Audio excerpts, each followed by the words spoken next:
വണ്ടിയുടെ അവസ്ഥ ഉണ്ടല്ലേ,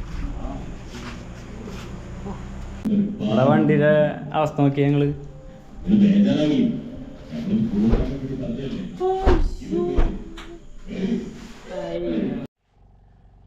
ഗൈസ്. ഞാനിന്ന് ഈ വീഡിയോ ചെയ്യുന്നത് ഒരുപാട് വിഷമത്തോടു കൂടിയുണ്ട്. കാരണം നമ്മളെല്ലാവരും വണ്ടി ഓടിക്കുന്ന ആളുകളാണ്, നമുക്കെല്ലാവർക്കും വണ്ടിയുണ്ട്, നമ്മൾ ആഗ്രഹത്തിനെടുത്ത വണ്ടികളുണ്ട്, നമുക്കെല്ലാവർക്കും ഉണ്ട് അല്ലേ.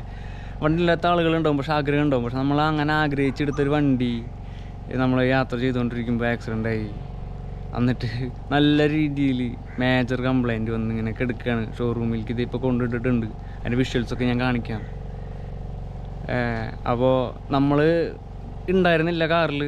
നമ്മുടെ ശ്രീകാന്തില്ലേ, നമ്മുടെ താടിയുടെ ചേട്ടനും വൈഫും ശ്രീകാന്തിൻ്റെ കൊച്ചായിരുന്നു വണ്ടിയുടെ ഉള്ളിൽ. ആ ചേച്ചി എന്ന് വെച്ച് കഴിഞ്ഞാൽ പ്രഗ്നൻ്റ് ആയിരുന്നു.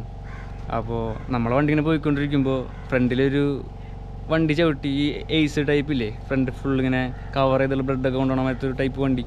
അവർ സെൻറ്ററിൽ ചവിട്ടി പെട്ടെന്ന് നമ്മുടെ വണ്ടിയും ബാക്കിൽ ചവിട്ടി. ബാക്കിൽ വരുന്ന മീൻ വണ്ടി വന്നിട്ട് ഇടിച്ച് കയറ്റി നമ്മുടെ വണ്ടീനെ, ഫ്രണ്ടും ബാക്കും ഫുള്ള് പോയി.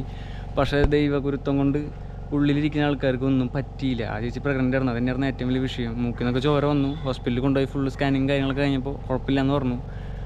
പക്ഷേ എനിക്ക് നിങ്ങളോട് പറയാനുള്ള എന്താ അറിയുമോ, നമ്മൾ റോട്ടിൽ കൂടെ ഓടിക്കുമ്പോൾ, വണ്ടി ഓടിക്കുമ്പോൾ നമ്മളെ കാര്യം മാത്രം നോക്കിയാൽ പോരാ, ചുറ്റുള്ള ആളുകളുടെ കാര്യം നോക്കണം.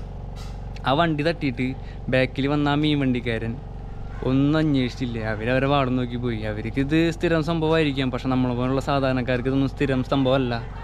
നമ്മൾ ഹോസ്പിറ്റൽ കാര്യങ്ങൾക്കും നമ്മുടെ വണ്ടിയുടെ കാര്യങ്ങൾക്കും വേണ്ടി ഓടിക്കൊണ്ടിരിക്കുകയാണ്. അവർ ആകെ സഹിക്കുക. അവർക്ക് എന്ത് വലിയ കേസ് മരിച്ചിട്ട് അങ്ങനെ ഒരിക്കലും ഉണ്ടാവരുത്. അങ്ങനെ ഒരിക്കലും ആരോടും ചെയ്യരുത്. ഇന്നല്ലെങ്കിൽ നാളെ നമ്മുടെ ഫാമിലിക്ക്, നമ്മുടെ കുടുംബത്തിന് പറ്റുമ്പോൾ അതിൻ്റെ അവസ്ഥ മനസ്സിലാവുള്ളൂ. അപ്പോൾ ഇത്തരത്തിൽ റാഷായിട്ട് വണ്ടി ഓടിക്കുന്ന ഡ്രൈവർമാരോടും ഇങ്ങനത്തെ രീതിയിൽ ബിഹേവ് ചെയ്യുന്ന ആൾക്കാരോടും എനിക്ക് ഇത്ര പറയാനുള്ളൂ.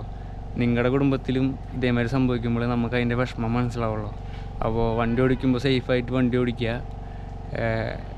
നമ്മൾ കാരണം മറ്റുള്ളവർക്ക് ബുദ്ധിമുട്ടാവാതിരിക്കുക എപ്പോഴും. എന്തായാലും വണ്ടി നമ്മൾ ഷോറൂമിൽ കയറ്റിയിട്ടുണ്ട്, എന്തെങ്കിലും കിടിലായിട്ട് തന്നെ ഇറക്കുള്ളൂ.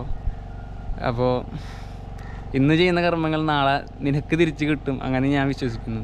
ദൈവം ഉണ്ടല്ലോ എല്ലാത്തിനും, മീൻസ് നമ്മളെല്ലാവരും വിശ്വസിക്കുന്ന ഓരോ ദൈവങ്ങളുണ്ടായിരിക്കും.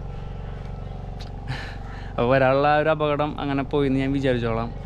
അപ്പോൾ നിങ്ങളും വണ്ടി ഓടിക്കുമ്പോൾ സൂക്ഷിച്ച് വണ്ടി ഓടിക്കുക. നമ്മളെ കാരണം മറ്റുള്ളവരുടെ സന്തോഷം പറഞ്ഞില്ല ഞാൻ ഗൈസ്.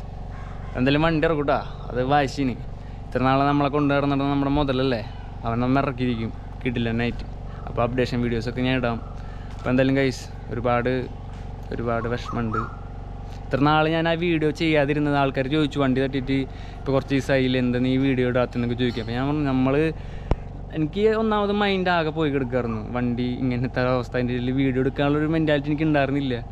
പക്ഷേ ഇതൊക്കെ ആൾക്കാരോട് പറഞ്ഞല്ലേ പറ്റുള്ളൂ, എല്ലാവരും അറിഞ്ഞിരിക്കണ്ടേ. Okay guys, by.